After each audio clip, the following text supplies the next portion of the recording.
80,000 ऋषि महात्मा एकत्र हो गए और एकत्र हो करके इस कलयुग के उद्धार के लिए जो है सोचने लगे कि कलयुग में अत्यंत दुख है।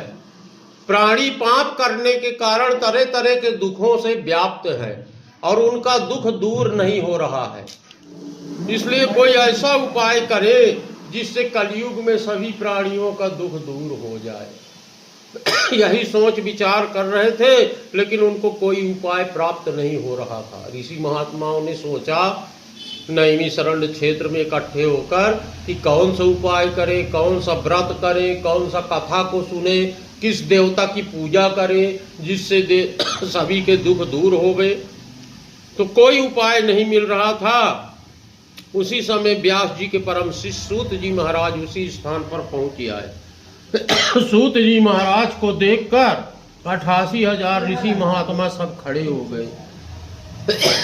उनका अभिवादन किया, स्वागत सत्कार किया, सुंदर आसन पर बैठाए, उनके चरणों को धुले और चरणों को धुलने के बाद सभी लोग जो है उनसे हाथ जोड़कर पूछने लगे कि हे भगवान, आप बहुत ही अच्छे समय में आए हैं। हम लोग इस कलयुग के उद्धार के लिए, मनुष्यों के मोक्ष प्राप्ति के लिए उपाय ढूंढ रहे थे, कोई उपाय नहीं मिल रहा था। आप आ गए हैं तो आप कोई उपाय बताएंगे।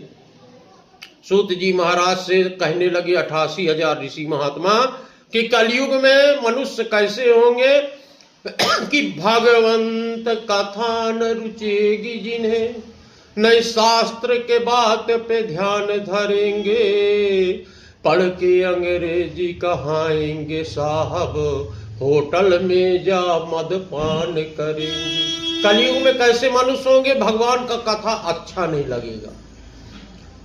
शास्त्रों के बात में जो अच्छी बातें बताई गए हैं, मोक्ष के लिए, धर्म के लिए, सत्य बोलने के लिए बातें बताई गई हैं, उनको भी वो ध्यान नहीं रखेंगे।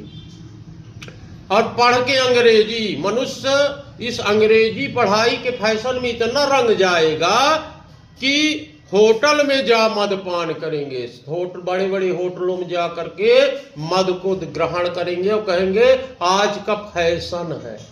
ऐसे मनुष्य जन्म लेंगे। अब करिखंडन तीर्थ मंदिर का न पुण्य कथा अरुदान करेंगे, कभी चंचल ते पराय चहे, घर के घरनी का ना मान करेंगे। कबीरदास जी कहते हैं कि चंचल पैसा रुपया के पीछे